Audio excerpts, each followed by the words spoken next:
कृष्ण में आदि प्रिय सिस्टर्स एवं बच्चों, कल हम लोग नया कहानी मनाने के समय पर आज के इस सुसमाचार से भी हम देखे थे जो सेंट लूकस के अनुसार लिखा गया है। इसमें प्रभु यीशु सावधान रहने के लिए बताते हैं, विशेषकर धनी होने से हमें क्या खतरा होंगे उसी को बताते हैं। हम बता रहे हैं सावधान रहो और हर प्रकार के लोभ से बचे रहो, क्योंकि किसी के पास कितना ही संपत्ति क्यों ना हो, उस संपत्ति से उसका जीवन के रक्षा नहीं होती। और उसी के समझाने के लिए एक दृष्टांत सुनाया। क्या दृष्टांत दिया? किसके पास बहुत फसल हुए, एक धनवान के पास बहुत फसल हुए। वो फसल हुआ, वो फसल जैसे हुआ वो उसी से ईश्वर का धन्यवाद देने के लिए, उसी से लोगों को मदद करने के लिए, या उसी में जो अपने आवश्यकता से जो बचा है उसी को, जो सरप्लस है उसी को दूसरों की सेवा में देने के लिए सोचे होते, वो गलत नहीं किया होते। परंतु वो मन ही मन ये सोचने लगा, वो ये कहा मैं यह करूँगा, अपने भंडारों को तोड़कर उनसे और बड़ा भंडार बनाऊंगा, उनमें अपनी सारी उपज और अपना माल इकट्ठा करूँगा और अपने आत्मा से कहूँगा। क्या कहता है?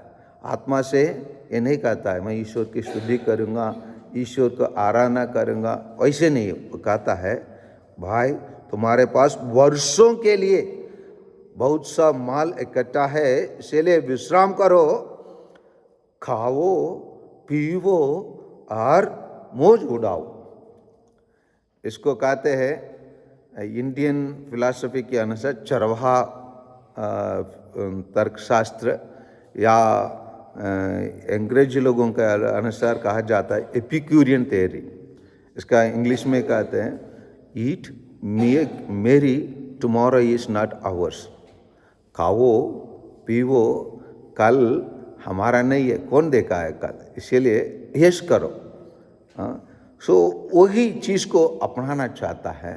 वो खाने के लिए पीने के लिए केवल सोचता है, लेकिन जो ईश्वर उसका धनवान होने के लिए जितना जमीन उनको प्रदान किया, जितना अच्छे फसल उसको प्रदान किया, उसी पर वो सोचता नहीं है, मनन चिंतन करता नहीं है।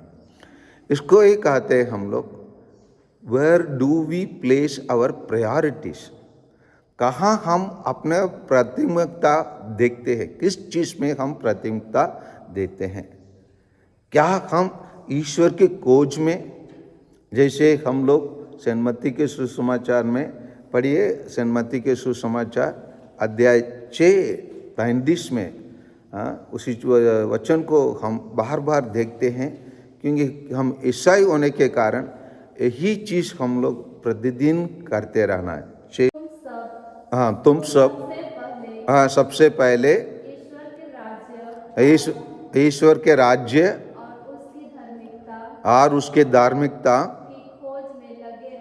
खोज में लगे रहो। मतलब वहाँ स्पष्ट किया जाता है आप प्रतिदिन के जीवन में ईश्वर का राज्य और उनकी धार्मिकता के खोज में लगे रहो। आगे बढ़िए। और ये सब चीजें तुम्हें यूं ही मिल जाएंगी। और ये सब चीज, ये धन संपत्ति और मान मर्यादा और जो हम लोग प्रयास करते हैं, तो मतलब समाज में हमको बहुत बड़ा स्थान दिया जाना चाहिए, लोग हमको सम्मान करना है, लोग हमको सलाम करना है, ये सभी चीज़ों यूँ आ जाएंगे जब हम ईश्वर के राज्य को और उसके धार्मिकता को खोज करना। हम ईसाई मतलब हम पहला प्राथमिकता, हम ईश्वर को प्रायोरिटी, हम ईश्वर को खोजना, और बाकी चीज़ ईश्वर देंगे नहीं भी देंगे चलेगा, लेकिन हम कभी भी ईश्वर को खोज करने से